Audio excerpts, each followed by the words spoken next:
আসসালামু আলাইকুম রহমতুল্লাহি ওবরকাতুহু। সম্মানিত দর্শক, আজকের এই ভিডিওতে ডক্টর মোহাম্মদ ইউনূস সম্পর্কে কথা বলবো। তবে নিশ্চিত যে তার বিষয়ে কোনো নেতিবাচক কথা বলবো না। তিনি ক্ষমতা আসার পর থেকে তার অনেক কর্মকাণ্ডের সমালোচনা করেছি, আর অনেক ভালো কাজের প্রশংসা করেছি। কিন্তু আমাদের দেশের যে পরিবেশ এবং প্রকৃতি, সেটা হলো মানুষের যখন ক্ষমতা থাকে তখন কেউ তার সমালোচনা করে না। আর সমাজের একটা বিরাট অংশ ক্ষমতাধরদের সমালোচনা দূর থেকে তালি দেয়, কিন্তু সুবিধাবাদী যে সমস্ত লোকজন তারা কোনো অবস্থাতেই এই ক্ষমতাধর লোকজনের সমালোচনা পছন্দ করে না। অনেক লোককে আমি দেখেছি যারা ডক্টর মোহাম্মদ ইউনূসের সঙ্গে যাদের কোনো সম্পর্ক ছিল না, চেনেও না, কিন্তু হঠাৎ করে তারা তৈলমর্দন শুরু করলো, এবং তাদের সেই তৈলমর্দনের কোনো কারণ নেই। এর কারণ হলো তারা সমাজের এমন একটা জায়গাতে আছে যে জায়গা থেকে রাষ্ট্রীয় সুযোগ সুবিধা পাওয়া, ডক্টর মোহাম্মদ ইউনূসের কাছে যাওয়া, কোনো কিছু পাওয়া একেবারে অসম্ভব বিষয়। কিন্তু ওই যে তাদের মধ্যে যে অভ্যাস, তেল মারার অভ্যাস, ক্ষমতাধরদেরকে তোয়াজ এবং তদবির করার অভ্যাস, এই কারণে তারা ডক্টর মোহাম্মদ ইউনূসের তোয়াজ এবং তদবির করা শুরু করলো এবং বলা শুরু করলো এমন সব আজগুবি অদ্ভুত কথা, যা কিনা ডক্টর মোহাম্মদ ইউনূসের সম্মান মূলত হানি করে। প্রশংসা করতে গেলেও কিন্তু অনেক সময় সম্মান হানি করে। একজন বুড়ো মানুষ, তাকে গিয়ে যদি বলেন যে ভাই আপনাকে দেখলে মনে হচ্ছে ২২-২৩ বছরের যুবক, এটা তার জন্য অপমান। কেউ একজন কালো মানুষ, তাকে গিয়ে যদি বলেন ইস আল্লাহ যে আপনাকে কি সুন্দর চেহারা দিয়েছে, একেবারে নূর ঝলঝল করছে, তো এরকম অনেক সময় দেখা যাচ্ছে যে অনেক প্রশংসা মানুষের মৃত্যু ফাঁদ হয়ে দেখা দেয়। তো ডক্টর মোহাম্মদ ইউনূসের সমালোচনা করতাম, তিনি ভালো করুন। আমি মনে প্রাণে চাইতাম তিনি অন্তত পক্ষে ৩-৪ বছর থাকুন, মনে প্রাণে চাইতাম। এবং আমার কাছে মনে হতো যে উনি যদি ভালো করতে পারেন, তো ওনার মতো একজন মানুষ যদি ৫ বছর ৬ বছর দেশে থাকেন, ১০ বছর থাকলেই বা আমাদের ক্ষতি কী? আমাদের দেশে তো আসলে প্রথাগত রাজনীতি, বিএনপি বলেন, আওয়ামী লীগ বলেন, জামাত বলেন, জাতীয় পার্টি বলেন, এই তো এর মধ্যে জাতীয় পার্টি দেশ চালিয়েছে, আওয়ামী লীগ দেশ চালিয়েছে, বিএনপিও চালিয়েছে। তারা কি করতে পেরেছে বা কী করবে এটা আমরা বুঝতে পারি, যেই লাউ সেই কদু। জামাত নিয়ে আমাদের অনেকের এক ধরনের আধিক্ষেতা ছিল। তো সেই জামাত গত ১১ মাসে যে ধরনের কর্মকাণ্ড করেছে, তারা যে সকল কথাবার্তা বলছে, তাদের যে তৎপরতা, এগুলো দেখে আমরা খুবই আতঙ্কিত যে এটি একটি আফগানিস্তানের মতো ব্যর্থ রাষ্ট্র তারা বানিয়ে ফেলবে, কিংবা পাকিস্তানের মতো একটি ব্যর্থ রাষ্ট্রতে তারা এটি পরিণত করবে। কাজেই তাদের নিয়ে আমাদের আর কোনো আধিক্ষেতা নেই। আমরা মনে করি না যে জামাত বিএনপি, আওয়ামী লীগ বা মানে জাতীয় পার্টির চেয়ে ভালো দেশ চালাবে। অন্যদিকে এনসিপি যে নতুন যারা আসছেন, তারা একেবারে তরুণ। আমাদের এই দেশের প্রেক্ষাপটে তারা রাজনীতি করবেন, ক্ষমতায় আসবেন, দেশ চালাবেন, এই চিন্তা আমার কখনো ছিল না। আমি তাদেরকে কখনোই সমালোচনাও করিনি। আমি তাদের প্রতি কৃতজ্ঞ। কিন্তু তারা দেশ চালাবেন, হয়তো চালাবেন আরও পরে, ১০ বছর ১৫ বছর পরে। এর মধ্যে যারা এই বিপ্লবের নায়ক রয়েছেন, তারা এই সমাজে ইন জেনারেল কম্পিটিশন যেটা হয়, সেই কম্পিটিশনের মধ্যে যদি তারা টিকতে পারেন, এবং ১০-১২ বছর পরে দেখা গেলেন তারাও একজন তোফায়েল আহমেদ হতে পারেন, আমির হোসেন আমু হতে পারেন, ইট ডাজ নট ম্যাটার। তো এইভাবে আমি আসলে তাদেরকে নিয়ে আলোচনা করতাম, সমালোচনা করতাম, ডক্টর মোহাম্মদ ইউনূস এবং তার যারা লোকজন আছেন। কিন্তু এখন আমার কাছে মনে হচ্ছে ডক্টর মোহাম্মদ ইউনূস জীবনের একটা, তার রাজনৈতিক যে জীবন বা এই রাষ্ট্র ক্ষমতার যে জীবন, এটার একটা প্রান্তিক সীমায় অথবা একটা সন্ধিক্ষণে চলে এসেছেন।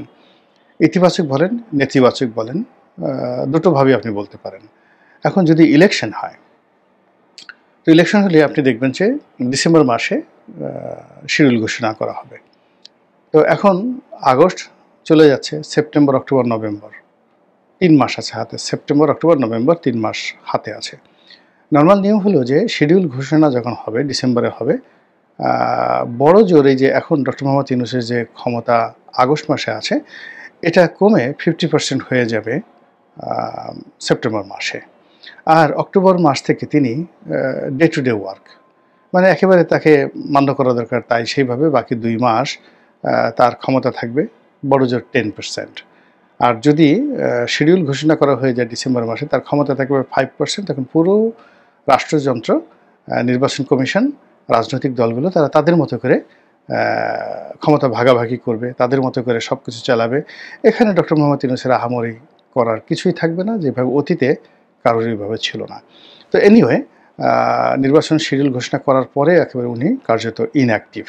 তো সেই দিক থেকে যদি ধরেন নির্বাচন সঠিক সময় হবে, তিনি নির্বাচন দিবেন বা যা কিছু হবে, সেক্ষেত্রে তার এই সময়টা, কার্যকালের সময়টা আর মাত্র ১ মাস। এই ১ মাস তিনি আনাকুম জানাকুম দিনাকুম বা সারাদিন তওবা আস্তাগফিরুল্লাহ, উমরা, হজ এই জিনিসগুলো করেই তাকে কাটাতে হবে।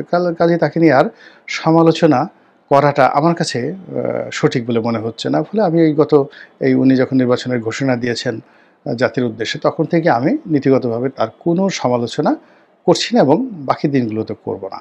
এগুলো মানে আমার রিয়ালিটি।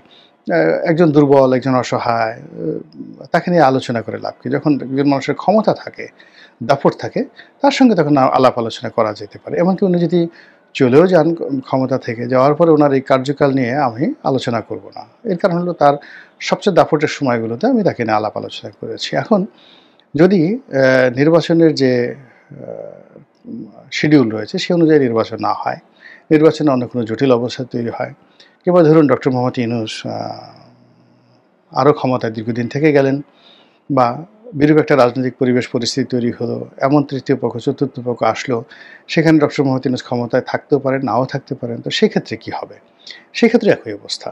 অর্থাৎ ডক্টর মোহাম্মদ ইউনূস যে উজ্জ্বলতা নিয়ে, শক্তিমত্তা নিয়ে, যা কিছু নিয়ে তিনি এসেছিলেন, এখন যা কিছুই হোক না কেন, একবার বটবৃক্ষ যদি পড়ে যায়, ওই বৃক্ষ আর দাঁড় করানো যায় না। ছোটো বাবলা গাছ, আম গাছের চারা, কলা গাছ, এগুলোকে পড়ে গেলে দাঁড় করানো যায়, কিন্তু বটবৃক্ষ সেটা যদি পড়ে যায়, সেটাকে কখনো আর দাঁড় করানো যায় না। আছে না, নদীর জোয়ার চলে গেলে ফিরে আসে শ্রাবণে, কিন্তু যৌবন জোয়ার যদি চলে যায় সেটা আর কখনো ফিরে আসে না। বিখ্যাত গান। নদীর জোয়ার চলে গেলে ফিরে আসে শ্রাবণে, সেই বাংলাদেশের একটা খুব বিখ্যাত গান। তো কিন্তু যৌবন জোয়ার চলে গেলে ফিরে আসে না। একইভাবে রাষ্ট্র ক্ষমতা এমন একটা জিনিস, এটা একবার হাত থেকে ফসকে গেলে মারাত্মক যুদ্ধ ছাড়া, মধ্যযুগে যুদ্ধ করে ফিরে আসতে হতো। কিন্তু এখন আসলে যুদ্ধ তো সম্ভব নয়। কিন্তু যে রাজনৈতিক প্রক্রিয়া এখন জটিল হয়ে গেছে, এখান থেকে একবার কেউ আউটস্টেট হয়ে গেলে সেখান থেকে আর ফিরে আসার কোনো সম্ভাবনা থাকে না। তো সেই ক্ষেত্রে ডক্টর মোহাম্মদ ইউনূসের যে ভাইব, তার যে হাইট, যা কিছু ছিল পুরো 2024 সন পর্যন্ত এবং 2025 সনের এপ্রিল মে পর্যন্ত, সেটা এখন যেহেতু নেই, এটা আগামীতে উনি যদি অন্য কোনো প্রক্রিয়ায়, সেটা বিএনপির অধীন রাষ্ট্রপতি হন, কিংবা ধরুন তৃতীয় কোনো শক্তি আসলো, তাকে তত্ত্বাবধায়ক প্রধান হিসেবে রাখলো, কিন্তু এখন যে ক্ষমতাটুকু ওনার আছেন, এটা ওনার তখন থাকবে না। তো কাজেই এখানে যে কথাটা হলো সেটা হলো ওনার বিদায়, ওনাকে যেতে হবে। তো ওনাকে যদি যেতে হয়, সেইভাবে যেতে পারেন। উনি ক্ষমতা থেকে নির্বাচনের পরে ক্ষমতা হস্তান্তর করে উনি গেলেন, অথবা ক্ষমতায় থেকেই উনি গেলেন, ক্ষমতা ধরা অবস্থায় উনি আল্লাহর ডাকে সাড়া দিলেন, বা আরও 5 বছর পরে তিনি চলে গেলেন, কিন্তু তার সেই জৌলস আর ফিরে আসবে না। তো সেক্ষেত্রে তার জীবনটা কেমন হবে? এখানে আমরা গ্রিক ম্যাথোলজি, প্রাচীন গ্রিসের অনেক সুন্দর সুন্দর গল্প রয়েছে, যেগুলোকে ম্যাথোলজি বলা হয়, কাল্পনিক গল্প, খুব শুনতে মজা লাগে। সেখানে প্রেম আছে, ভালোবাসা আছে, ক্ষমতা আছে, ট্র্যাজেডি আছে, কমেডি আছে, অনেক হাস্যকর ঘটনা রয়েছে, অনেক বিয়োগাত্মক ঘটনা রয়েছে। তো গ্রিক ম্যাথোলজিতে যেভাবে ট্র্যাজেডি রয়েছে, একইভাবে ইংলিশ লিটারেচারেও সেই, আমরা হ্যামলেটের কথা বলি, ম্যাকবেথের কথা বলি, ট্র্যাজেডি বলতে মানে মারাত্মক ট্র্যাজেডি। আমাদের বাংলাদেশের সাহিত্যে একটা সময় ট্র্যাজেডি ছিল না, কিন্তু ইদানিং সে অনেক ট্র্যাজেডিক গল্প চলে আসে। তো সেই দিক থেকে ডক্টর মোহাম্মদ ইউনূসের জীবন কি ভয়ঙ্কর একটা ট্র্যাজেডি হবে, নাকি আনন্দ রসে পরিপূর্ণ একটি কমেডি হবে, নাকি কমেডি অফ এরর হবে? এই বিষয়গুলো আল্লাহ ভালো জানেন, কিন্তু আমি কতগুলো ঐতিহাসিক সূত্র বলবো, তারপরে একটা ঐতিহাসিক কাহিনী বলে আজকের এই ভিডিওটি শেষ করব খুব সংক্ষেপে। ঐতিহাসিক সূত্র হলো যে, সারা জীবন যারা খুব ভালো থাকে, সুনাম সুখ্যাতি থাকে, তো এই মানুষগুলো মৃত্যুর আগে তাদের দুটো পরিণতি হয়। সেটি হলো, তাদের দিন যত যায়, বার্ধক্য অবস্থা, তাদের মান সম্মান মর্যাদা বাড়তে থাকে, তাদের চেহারা আচরণে নূরের ঝিল্লতি বাড়তে থাকে, এবং ওইভাবে তারা আল্লাহর ডাকে সাড়া দিয়ে চলে যায়। এদেরকে সফলতম মানুষ বলা হয়।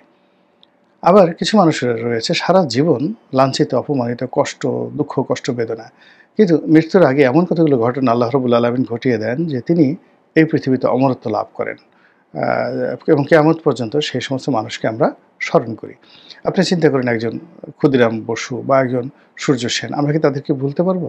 সালাম, রফিক, বরকত, জব্বারকে কি আমরা কখনো ভুলতে পারবো? অথচ তাদের কর্মজীবন কোনোটাই আসলে ডক্টর মোহাম্মদ ইউনূসের মতো এরকম বর্ণাঢ্য ছিল না। কিন্তু জীবনের প্রয়োজনে এমন একটা ঘটনা আল্লাহ রাব্বুল আলামিন ঘটিয়ে দিয়েছে যে এখন আমরা সবাই তাদেরকে দোয়ার উপলক্ষ মনে করি।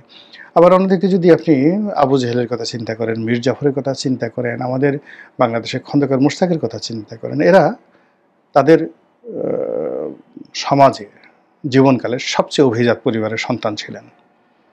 আবু জেহেল, তার নাম ছিল আবুল হাকাম, আরবের সবচেয়ে অভিজাত, সবচেয়ে ধনী, সবচেয়ে জ্ঞানী, সবচেয়ে বীর। কিন্তু তার মৃত্যু হয়েছে আবু জেহেল রূপে, মূর্খদের পিতা। মির্জাফর আলী খান, নবাব আলীবর্দী খান এর নিকটাত্মীয়, নবাব পরিবারের সন্তান, এবং সিরাজের যখন জন্ম হয় নাই তখন থেকে তিনি সেনাপতি। এখন দেখুন জীবনের একটা পর্যায়ে এসে তাকে মির্জাফর হয়ে মরতে হলো। একইভাবে খন্দকার মোশতাক, আমাদের কুমিল্লাতে সবচেয়ে অভিজাত পরিবারের সন্তান, তার বাবা একজন নামকরা ওলি আল্লাহ ছিলেন। তিনি ওই ব্রিটিশ জামানাতে বিএ এলএলবি, ওই সময়টাতে বিএ এলএলবি পাশ করা মানে বাংলাদেশে লাখে একজন না, 10 লাখেও একজন লোক ছিল না বিএ এলএলবি। আমরা এখন নর্মালি কেউ বিএ পাশ করলে, ইভেন কেউ যদি আইএ পাশ করে, তো সে চেয়ারম্যানিতে দাঁড়াতো। জনাব Abdul Gafur IA, BCom, BA. তো সেখানে বিএ এলএলবি ব্রিটিশ জামানাতে কুমিল্লার একটা পরিবার থেকে। এবং আপনি যদি তার ইংরেজি দেখেন, তার স্মার্টনেস দেখেন, তার বক্তব্য দেখেন, টু দি পয়েন্ট। আওয়ামী লীগে 1954 থেকে একেবারে 1975 পর্যন্ত তার মতো স্মার্ট লোক কেউ ছিল না। হি ওয়াজ এ স্মার্টেস্ট ইন অল রেসপেক্ট। আমরা এখন যেহেতু তিনি ভিলেন হয়ে গেছেন, তার অনেক কথা বলি, কিন্তু আমরা জাতীয় চার নেতা বলি, অন্যান্য বড় বড় নেতার কথা বলি, কিন্তু ওনার যে ক্যারিশমা, তার যে ব্যক্তিত্ব, তার যে আভিজাত্য, তার যে চিন্তা চেতনা, তার যে কর্ম এত প্রোগ্রেসিভ ছিল যে 1954 যখন আওয়ামী লীগের কমিটি গঠন করা হলো বা 53-তে গঠন করা হলো, তিনি আওয়ামী লীগের জয়েন্ট সেক্রেটারি ছিলেন ওই সময়টাতে।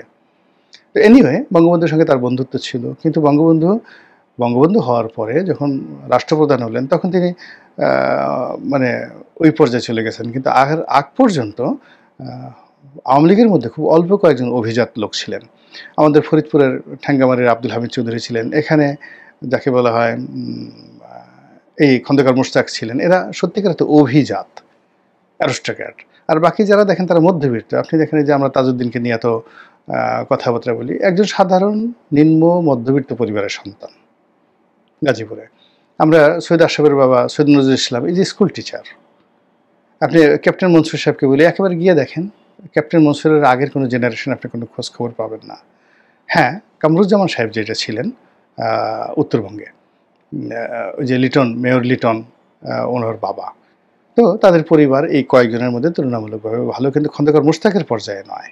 তো সেই মোশতাক কী হলো, জীবনের শেষ প্রান্তে এসে তিনি ভিলেন হয়ে গেলেন। এখন ডক্টর মোহাম্মদ ইউনূসের যে সুনাম সুখ্যাতি, সারা দুনিয়া তিনি তছনছ করেছেন।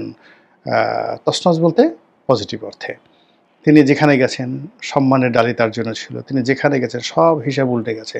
ফুটবলের মাঠে তিনি কিংবদন্তি, ক্রিকেটের মাঠে তিনি কিংবদন্তি, তিনি যেখানে গেছেন সেখানে আলোকিত করেছেন। এবং তাকে মানে কেউ আপ্যায়ন করে, তার সাথে কথা বলে যে কোনো মানুষ সম্মানিত বোধ করত। তো সেই মানুষটি আমাদের এই সিংহাসনে বসেছেন, আমাদের এই সিংহাসনটাকে তিনি সম্মানিত করেছেন। Doctor Mohammad Yunus our chief adviser, এটা আমাদের একটা গর্বের বিষয় ছিল। তো তার এই কালে মানে দীর্ঘ সময়টাতে তিনি চেষ্টা করেছেন নানা রকম, এগুলো নিয়ে মূল্যায়ন হবে আরও অনেক পরে, কিন্তু আলটিমেটলি তিনি যখন যাবেন তখন সেটা কেমন হবে, ভালো হবে, ট্র্যাজেডি হবে, নাকি মানে কমেডি হবে। আমি শুধু একটা জিনিস বলি যে আল্লাহ তার যে গোপন কর্ম, এই গোপন কর্ম যদি ভালো হয় এবং তার যদি চিন্তার জগৎটি যদি স্বচ্ছ হয়, তার তিরোধান, ক্ষমতা থেকে তার বিদায়, সব কিছু হবে সম্মানজনক। দুটো কারণ, অর্থাৎ গোপন কর্ম, গোপনে গোপনে যে কর্ম করেন সেই কর্মের মধ্যে সততা থাকতে হবে। আর যদি তার গোপন কর্ম, পার্সোনাল লাইফ, এর মধ্যে ভেজাল থাকে, আর গোপন চিন্তা, মানে উপরে উপরে ভালো দেখান কিন্তু মনে মনে মন্দ চিন্তা করেন, তাহলে এটা আল্লাহর গজব তার দিকে ধেয়ে আসবে।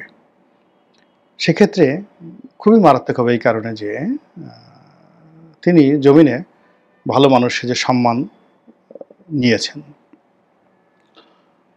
তো সেই সম্মান নেওয়ার পরে কিন্তু মনে মনে তিনি সম্মানজনক চিন্তা করেননি। তিনি সমাজে এমন একটা জায়গাতে চলে গেছেন যে সেখানে বসে তার গোপন যে কর্ম, সেই কর্মের মধ্যে অশ্লীলতা, অশ্রাব্যতা, বেআইনি কর্ম কিছু যদি থাকে, সেটা চ্যালেঞ্জ করার মতো শক্তি এই সমাজের ছিল না। ফলে সমাজে যারা বড় মানুষ তাদের গোপন কর্ম খারাপ হলে আল্লাহ গোস্বায় থরথর করে কাঁপতে থাকে। তো সেক্ষেত্রে যদি তার সেই জিনিসগুলো থাকে, একান্ত তার ব্যক্তিগত, এটা তিনি ছাড়া এবং তার আল্লাহ ছাড়া কেউ জানেন। আর তার মন্দ কর্মের যারা সঙ্গী তারা, কিন্তু তার চিন্তার ব্যাপারে তিনি এবং আল্লাহ ছাড়া কেউ জানেন না। সেক্ষেত্রে দেখা যাচ্ছে তার সারা জীবনের অর্জন, সকল প্রাপ্তি, সকল সম্মান সবকিছু ধূলিসাৎ হয়ে যাবে তার প্রস্থানের মাধ্যমে। কোনটা হবে তার জন্য আল্লাহ ভালো জানেন। আমরা চাই এই সম্মানিত মানুষটির সম্মান অক্ষুণ্ণ থাকুক। আর যেহেতু তিনি আমাদের উজিরে আজম হয়েছেন, প্রধান উপদেষ্টা মানে প্রধানমন্ত্রী, তো কাজেই তার সম্মান মানে আমাদের সম্মান, তার মর্যাদা মানে আমাদের মর্যাদা। কাজেই তার মর্যাদা অক্ষুণ্ণ থাকুক, সসম্মানে তিনি আমাদের দেশে থাকুন অথবা আল্লাহর দরবারে যান, সম্মান অক্ষুণ্ণ থাকুন, এই দোয়া করছি। আসসালামু আলাইকুম ওয়া রাহমাতুল্লাহি ওয়া বারাকাতুহু।